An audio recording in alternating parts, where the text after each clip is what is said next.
All right, welcome, Mike. We are very excited and honored to have you here tonight. So, Talend is actually, to the point where we're just talking about, a originally French but now very American company that started in 2005, went public in 2016. That's right. Yeah. And had a nice run since. I was just checking the stock price history has been very nice. I mean, except for today. But everything went bad today. It's been a rough day in the stock market for everything technology. But you guys had like 1.8, almost 1.9 billion in market cap. That's right. Very nice. So I guess let's take it from the top. What is the fundamental problem that you address, and perhaps help us understand, including for the less technical people in the audience, the nuances between ETL, data integration, what a data fabric is. What do all these terms mean? Yeah, I'll park that last part, but let me just describe what we do. The basic problem that we solve, we look at it as the first mile of the data-driven journey. Right? Everyone talks a lot about being the last mile, or even being the middle mile, being all the data science and machine learning and analytics and visualization. I consider all of that the last mile. The first mile, before you can do any of that, is you've got to figure out what data you have. You've got to collect it because it's all in different places, it's all in different formats, it's all dirty and inconsistent and overlapping. And until you start solving those problems, you can't do anything with your data. That's the problem that we solve. And according to folks like Gartner, companies spend about 60% of their time and effort solving that first mile. So that's what we do. And maybe just to walk back in history. So 20 years ago, you were in the world of data warehouses, and that was, I guess, a specific use case that corresponded to just expensive product and small amounts of data. Do you want to talk about this and how the world has evolved? Yeah, you bet. And as you just saw a moment ago, we've seen now 2 database companies come up and talk about how they're looking to reinvent parts of the data stack. What's going on right now across the entire industry is that the entire analytics stack, the entire data stack is being reinvented from the ground up. And I would even say pretty much the entire infrastructure world is being reinvented from the ground up. But we're going through a period of incredible innovation where the opportunities being created by advances in hardware, advances in memory, and the move to the cloud create just dramatically different palette than what we had 10 or 20 years ago. But if you look at the fundamental constraints that the Teradata's of the world were designing to, they're completely different now. Right? They were largely building around a single rack design, I guess you'd call it, with disk being a fundamental constraint. Everything had to be locked down to disk. If you're a database engineer, it's all about locking the transaction to disk before you can do anything else. And nowadays, companies are doing in-memory designs where they're locking it down to memory across multiple machines and geographic replications and so on. It gives dramatically different performance characteristics, dramatically different opportunities. The expectation worldwide as well around what your application should look like has changed dramatically. Right? It used to be, so remember back when certainly I was a kid, and some of the people here in the room were kids, you would make a deposit in your bank, and you'd expect it to show up the next day, right? How crazy is that? Right? Nowadays, you put something in the bank, you sure as heck expect to look at your balance and see it right there, right? The expectation is now everything is in real time, right? But fundamentally, in order to enable that kind of real-time expectation that all of us are now having, required a complete redesign of the entire stack, right? So we're in this world now where the world's being redesigned.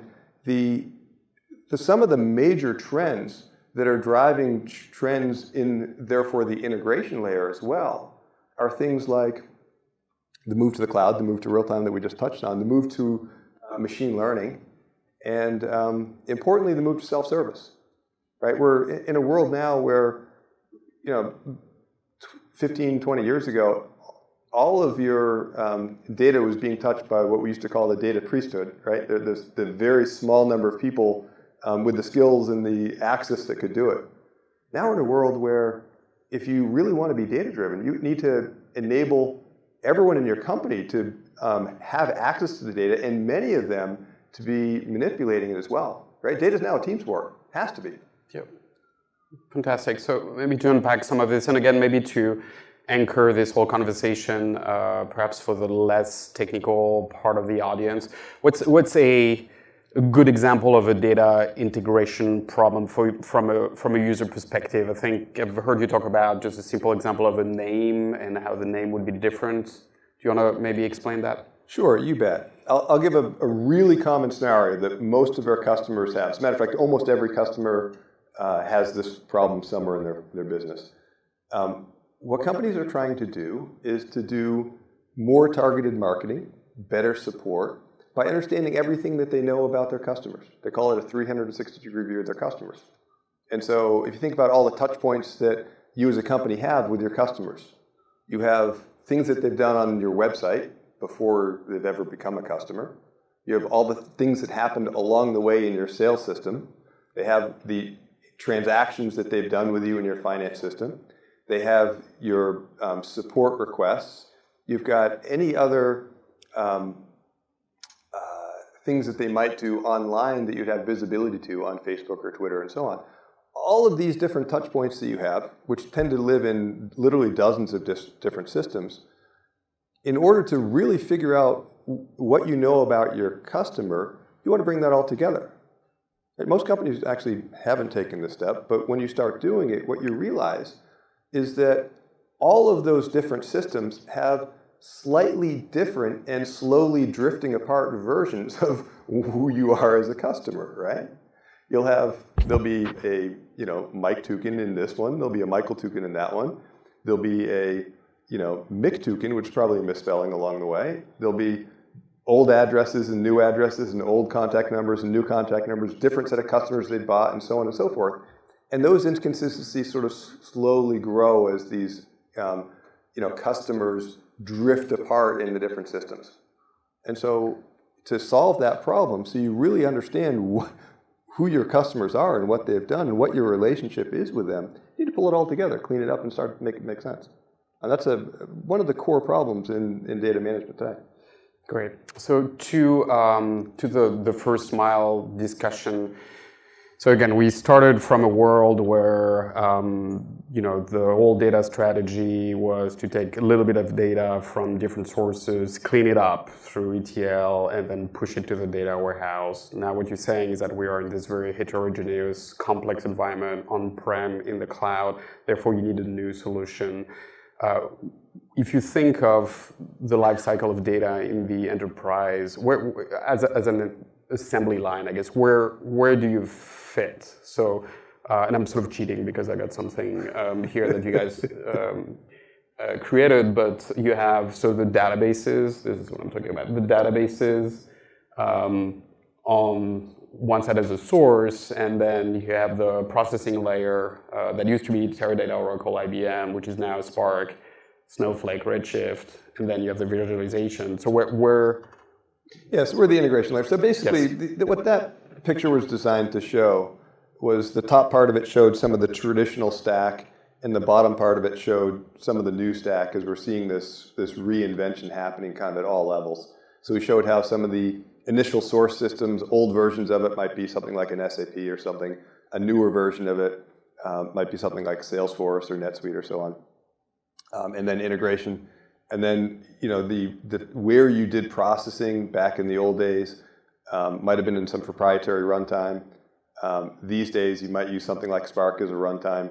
And then where you're putting it as for your analytics in your analytical database used to be something like a Teradata or an Oracle. Nowadays, more and more frequently, something like a Snowflake or a Redshift. And that really just, to me, is just an example of what that overall end-to-end data workflow looks like, if you will, and some of the systems involved, and how they're really changing. Literally every single step, they're changing. In that integration layer, in the old days, you'd use something like an ab initio or an Informatica, and nowadays, more and more, you'll use something like Talend. Mm-hmm.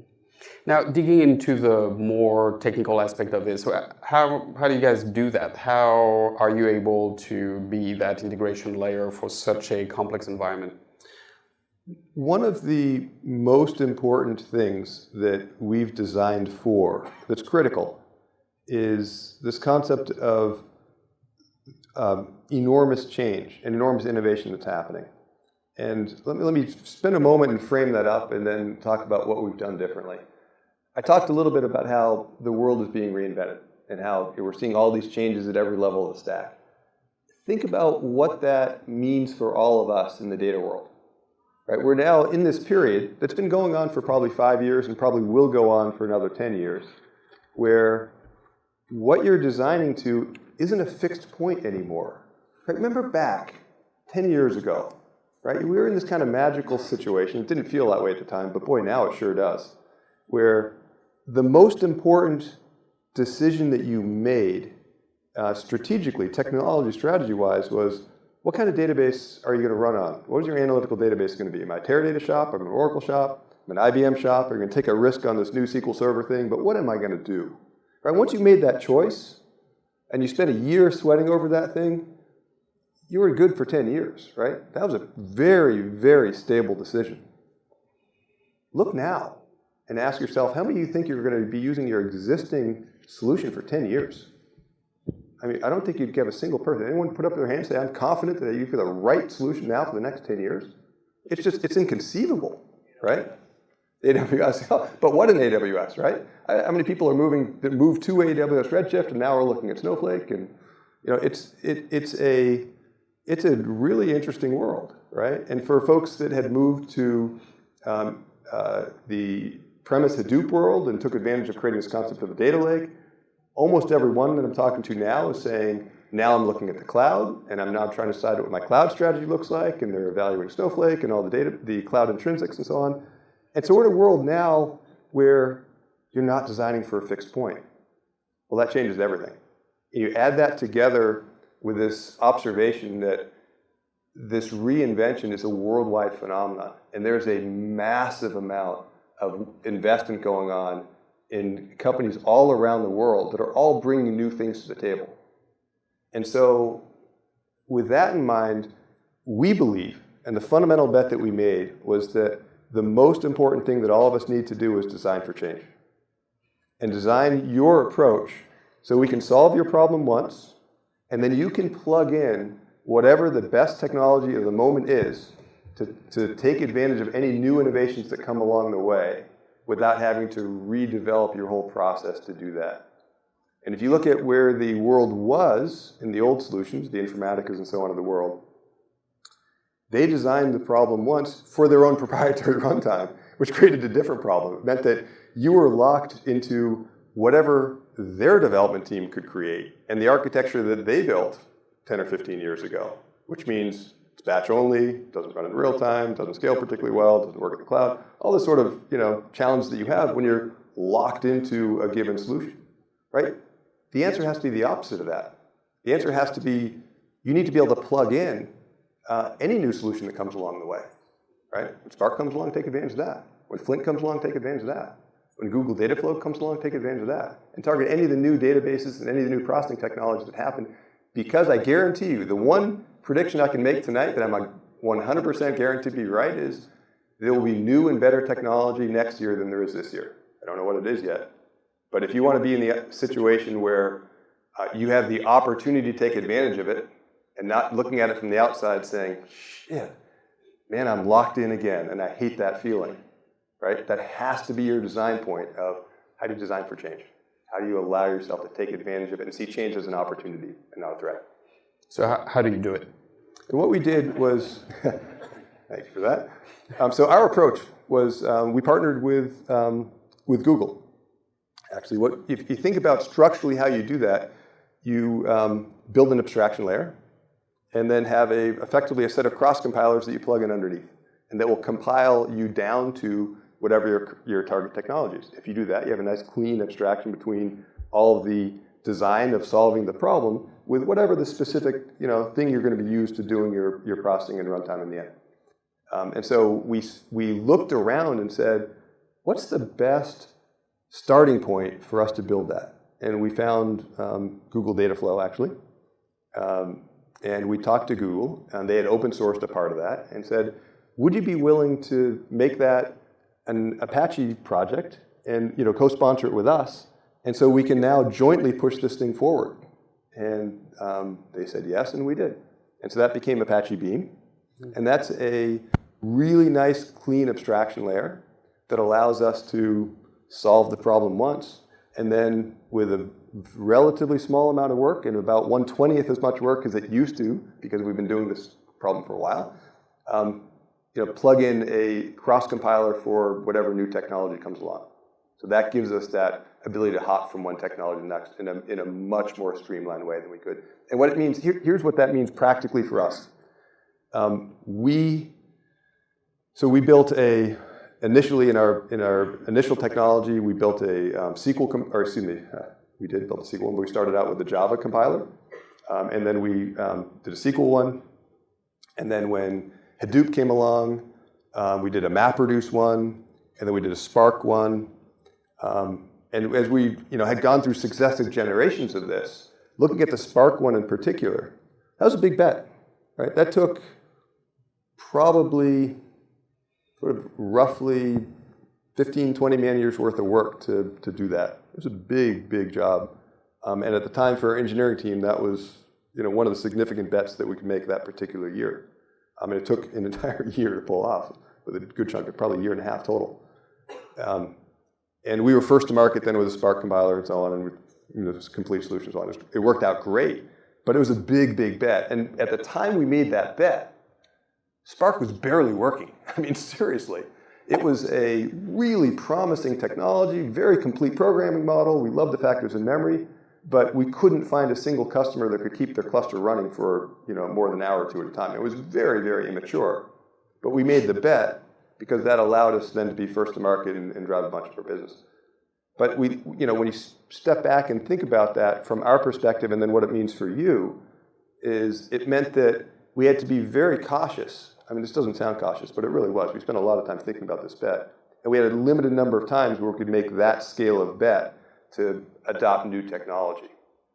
And so we had to find a much more streamlined, lighter weight way where we can make more bets and therefore be more flexible and follow the market faster, so that as new things came along, we didn't have to sweat over sidelining half our engineering talent for a long period of time to solve it.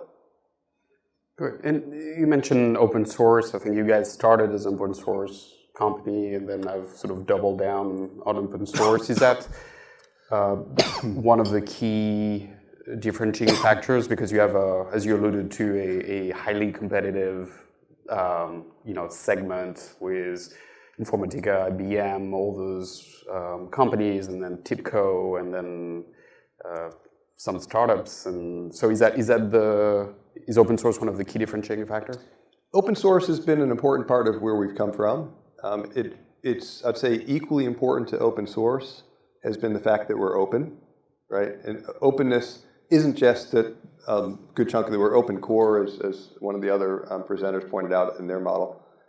So a lot of this code base is open itself, but it's also a philosophy about we're extensible, right? We have APIs, we have extensibility in a lot of different ways that mean that you can plug us in and build us into a bigger end-to-end solution, which sounds obvious and a no-brainer, but amazingly, most of the companies that are competitors of ours don't take that approach, and they have a very, very closed and proprietary kind of model. They don't try to look for innovations around the rest of the ecosystem. They don't allow you to extend the solution themselves. So that openness, not just the open source aspect of it, that openness as a general philosophy has been really important to us. Any lessons learned on taking open source and the concept of building a community to scale, right? We see a lot of early stage companies that use open source essentially as an accelerant to gain market share by saying, hey, you can take a bet on us, all of it is open, and by the way, it's most of the time free, so it's great marketing strategy, but you're now a public company. How does that scale up? What we find is that still today, well over half of our sales opportunities come from people that are trying it out for free, right? And there's open source as you move into the cloud world. It's a little less important that it's open source. It's more important that it's free and easily tryable and so on. But the conceptual model works the same. People want to try it out before they're willing to make a commitment. And so for us, that's been a really important part of how we've worked and how we've built the business. And we find that in almost every company that we talk to, there are people using the free version of Talend, which is great, which means they're already comfortable with the tool, they already know what we do, and all we then need to do is say, hey, here's the extra value that you have. You buy the commercial version. There's a whole bunch of simple benefits that we can do around reliability and security and so on. And if you're really running it for something production ready, it's something worth considering. And so that's been a really important part of the initial go-to-market up to here. Again, in the cloud world, it's more about trialability. So I think there's a very similar go-to-market aspect. But I firmly believe that open sourceness is actually less important in a cloud world than it was in the premise world. Great. Presumably an important part of the first mile is governance of data, meaning being able to know where the data comes from and who has access to it. Is that a big driver, presumably, these days? It is. It's one of the first problems that everyone has, is where is all my data? And what is my data, right? And how is this piece different than that one, and how they relate to each other, and who's been using it, and what happened to it along the way? If I change this, what else gets changed? We call that whole problem a data catalog. And we think there are a couple of really important aspects of a data catalog that we have built and are continuing to build. The first one is it should be your single source of truth around what all your data is, right? We just saw a really interesting study from IDC saying that data analysts and data engineers tend to waste around 1 to 3 hours per day on duplicating work that someone else has already done, because they don't know that's already been done. They don't know that data sets exist. They can't verify where it came from and so on. And that's a data catalog problem, right? And so it should be a single source of truth. It should be like a Google searchable thing, or probably better analogy is like an Amazon searchable thing, because you can search for it and then get a little sort of selector window on the side saying drill down by a number of different attributes. And then you can see reviews and, is this certified or not certified and so on. And that's, really your X-ray vision about where all your data is and what it is. And it should use, like we do, machine learning to figure out, with semantic analysis, to try to take its best guess at what types of data are there. This data is a CSV file. It's made up of these fields. This one looks like a name. This one looks like an address. This one looks like email address, and so on. And so we'll do all of that kind of stuff. The next thing that's really important, if you really want that to be your single source of truth about what all your data is it needs to be tied together into your metadata in your lineage system, right? You need to be able to go to one place, and if you're trying to figure out, gosh, is this the right version of this file or not, or the right version of this data set if it's in different databases, well, you need to be able to look at it and say, where did it come from? Right? A lot of times what you'll find is there were previous versions of it that on their own, they all look the same. They all look like plausible things that might be the right piece of data to start with. But then you look at the lineage and say, I see.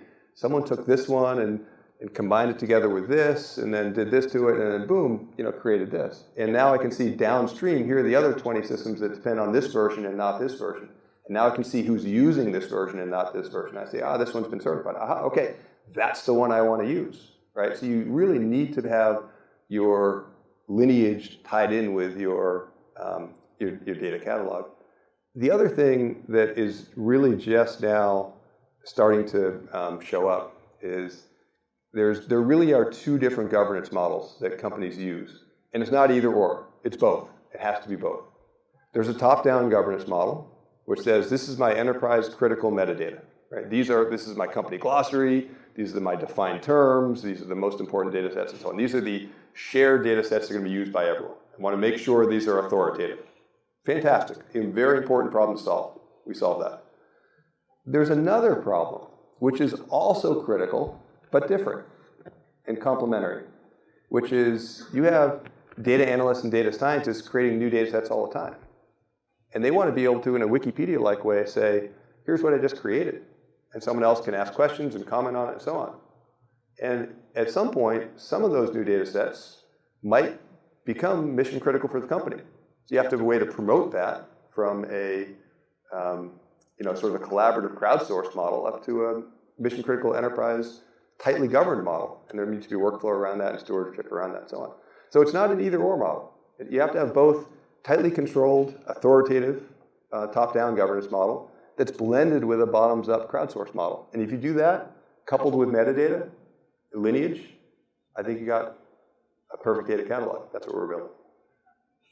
Great. All right. So we are going to open up for questions shortly, but maybe just one last topic on my end. And I'd love actually to pretty much completely shift gears. And this is a very entrepreneurial, startup-heavy crowd, and I'd love to almost taking your public company CEO hat off for a minute.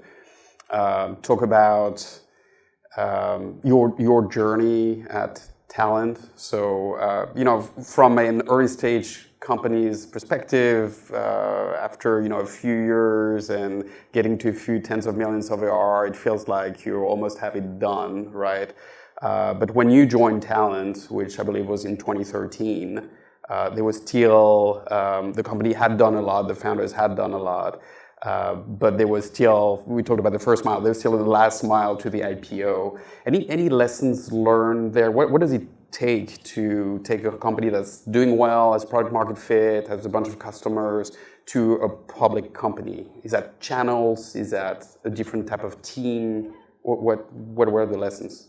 Yeah, and by the way, I wouldn't say that the path to an IPO is the last mile. It's only the second mile, and there's still a whole lot still in front of us. And just as a quick snapshot, I started a company once unsuccessfully. So all the entrepreneurs in the room who started successful companies have done a much better job than I did. And then I joined, my first CEO opportunity was at Rapid7, a company in Boston. I had an opportunity to take them from 5 million to 50 million in 4.5 years. And then when I joined Talend, it was already a $50 million company, about 350 people. We'll do a little over 200 million this year. We've got a little over 1,000 people. It's been a great experience. Both those two experiences were great experiences. And they had a lot of common, actually. What I saw when I joined Talend was a company that the founders had done, obviously, a terrific job of building. Right? Very few companies get to be $50 million in revenue or in ARR. And they'd done that in a period of 8 years, which was, I think, again, a very successful path. What had happened was we'd flattened out, so the growth had stopped. The sales and marketing economics were terrible, way upside down. We were burning a bunch of money as a result. Our retention rate was poor, but we had really excellent products. But we had to put the whole package together. And my simple view of the world, to answer the question, is there's 3 things you need to get right to build a successful company. First, and by far the most important, is build a great team. And not just have individually great people, but a group of people that really works together as a true capital T team, supports each other, and no politics kind of environment, and really making sure that we're going to be successful together. Because building a company is a team sport. The second most important, that's probably 70% of the outcome. The second most important thing is to have a strategy to win. So understanding what's going on in the market, what the market trends are, what customers are looking for, what your competitors are doing, and playing the chess game about how you're going to win. And the final thing is having a clear execution model where you can set company goals, team goals, and everyone in the company has a set of goals that ladder up to their team's goals and up to ultimately the company goals that tie into a multi-year vision of where you want to go. And if you do those 3 things well, which most companies don't, but if you do those 3 things well, your odds of success are dramatically better. Not 100%, because nothing in the world's 100%, but boy, your odds of success go way the heck up. Yeah. And what does that mean in in very concrete terms? Like having a great team, everybody wants a great team, but when you show up, does that mean you need to just level up the existing team and get that VP of sales that has taken a company from 50 to 100, and then same thing in marketing? Do you need to just completely change the cast of characters involved? In this case, I did, but it's not any kind of sort of unique playbook. You need to look at each person individually and say, are they the right person to take us through the next step? And by and large, I'm not generally, for me personally, a huge experiential hirer, right? If you look at the people that we brought in that did successfully take the company from 50 million to 200 and growing, they were all what I'd call up and coming profiles, right? Everyone needs to do the job once for the first time, right? I was a first-time CEO just in my previous job before that. And if no one had taken a bet on me, then I wouldn't be where I am now. So you have to look for, have they seen scale before? Have they been successful? And are they great leaders? Do they hire well? Do they have a clear understanding of strategy? And can they execute? So that the same concept that I was talking about at the company level, bring down to the person level. And most importantly, are they team players that will work in a team environment like the one I'm trying to build? And so if you look at the people that we ultimately hired, I think one of them had done that role before in a company of our size and grown through it. And the other ones were, I was making a bet, they'd seen pieces of it in maybe a second in command kind of seat, but they had enough of those right kind of attributes that I was willing to make the bet that they were going to grow with us. Great, wonderful. Thank you for sharing. All right, we're going to open up for questions. One here. Yes. We'll come back to you in a minute. Yes. Hi, I just want to say thank you first for coming in and talking to all of us. I actually had a question about, let's say you have a company whose data is possibly available to the public. Would you have had problems, or would this have been an advantage to have all the data available to everybody for anonymization, or, for example, the GDPR things you keep about? So GDPR is a big issue that we do a lot with right now. Just take that piece of that question.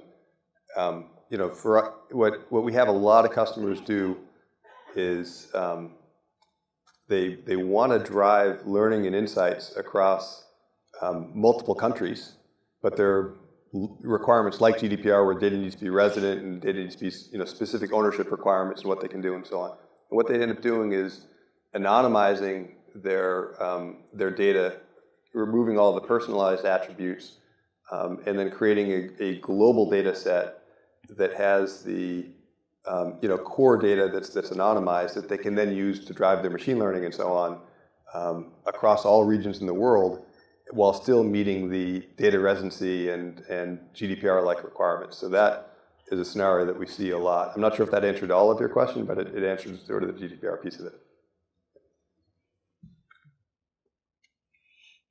Hi. I would like to hear more of your thoughts on the trend.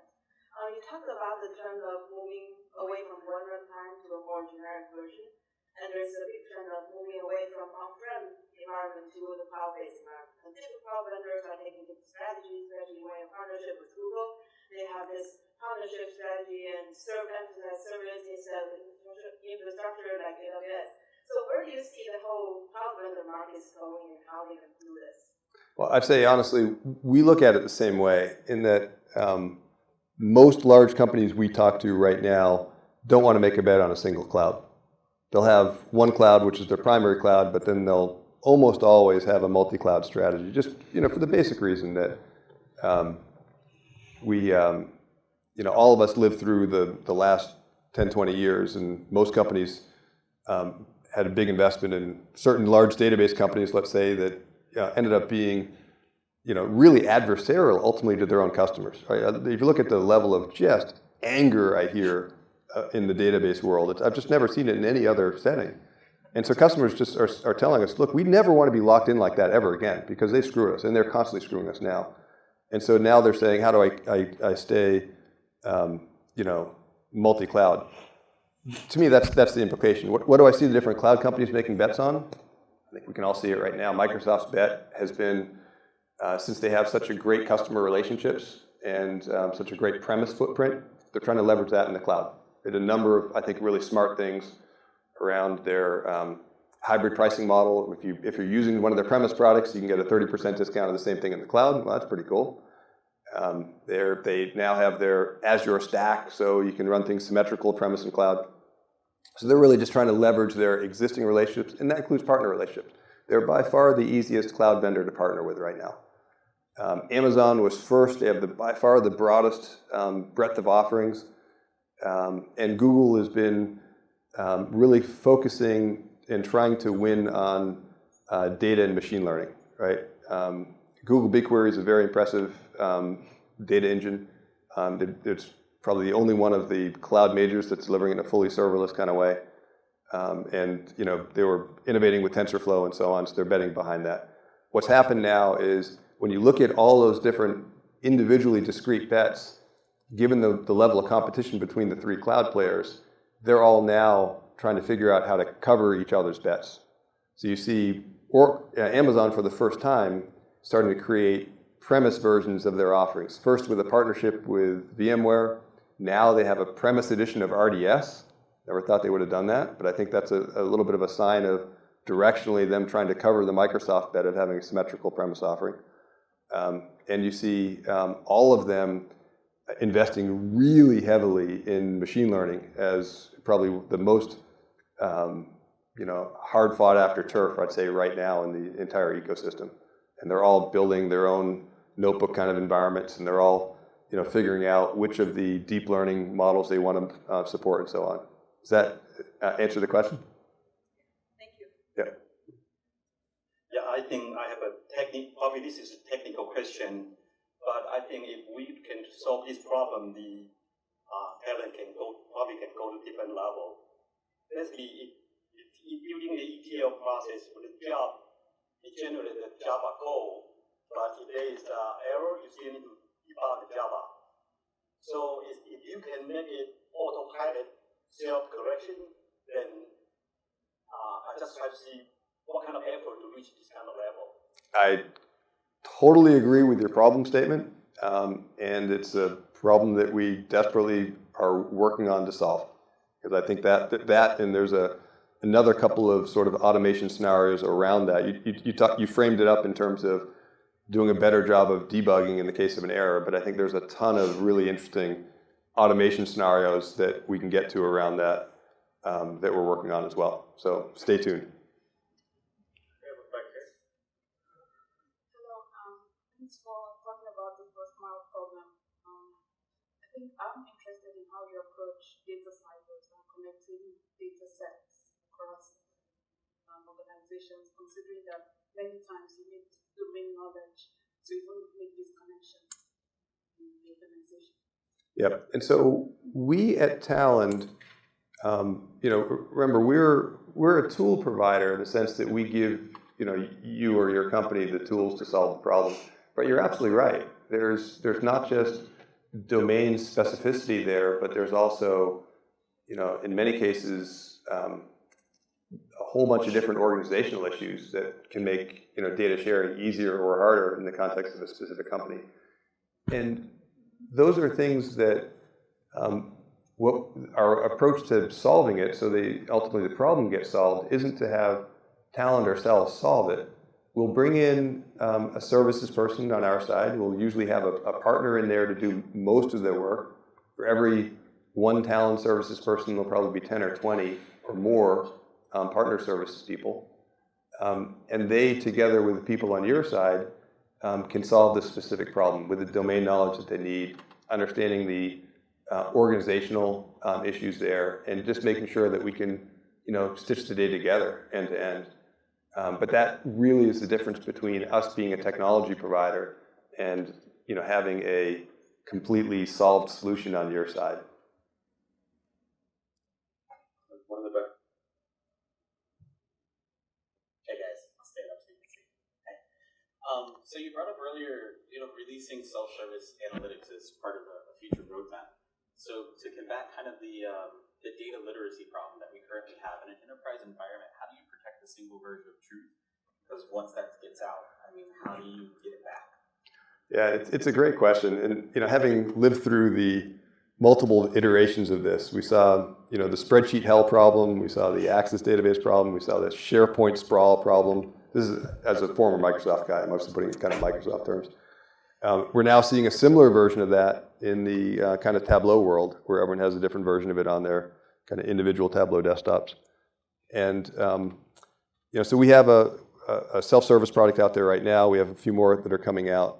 And the way we look at it is you can never solve the data literacy problem perfectly. It's a sort of an insolvable problem because you're constantly trying to expose more people to data and allow more people to be self-service. And that means by its nature that you're going to have all different levels of skill and awareness around it. But what you can do is, if you tie it together with governance, I think the real solution for this is a combination of a, preferably cloud or a private cloud offering, where you have visibility of where all the data is and what's been done to it.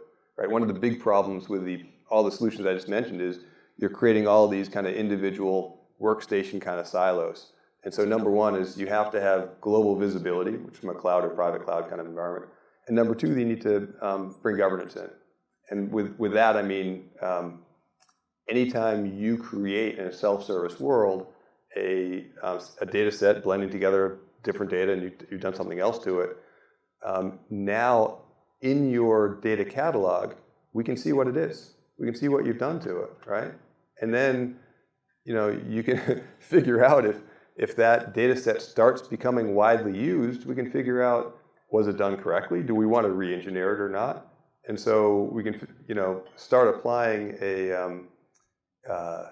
more expertise to the problem. I'd say conceptually, the way I look at it is the big difference between today and where we were a decade ago is we're inverting the governance model. And I think it's a really important kind of conceptual shift that we're going through. Back then, remember everyone was talking about the single source of the truth when you're building your Teradata data warehouse. And the way you got there was you created a really, really tight upfront governance model. Right? Remember those huge wall charts of your ER diagrams and so on, and here's how the thing was all going to be, and everything had to be super, super locked down up front. And as soon as that chart was printed out, by the way, it was out of date because obviously there's been some changes along the way. That was the old world. And that required a ton of governance up front, a really, really tight model, and a ton of expertise. But we're now creating a world, as you pointed out, where you have a whole lot lesser skilled people joining in, and you're doing it in a much more incremental way. Like, for example, the whole concept of a data lake is you can just throw data in there up front and then add governance incrementally over time, right? So you've taken what's been a very tightly defined model up front, opened up the funnel to make it more self-service, but that governance problem still needs to be solved. But the way it gets solved now is collaboratively over time in that kind of bottoms-up model I described, combined with a still tightly governed for the most important enterprise metadata. And so I think the way you solve the problem is this sort of multimodal governance model, and think of it as this incremental thing that gets done over time after the fact and not done prescriptively up front. And I think that's ultimately how you open up the world to self-service without turning it into a complete disaster. All right, Mike, that was fantastic. Really enjoyed it, learned a lot. Thank you so much for coming and sharing all those insights with the community. Thank you. Thanks for having me.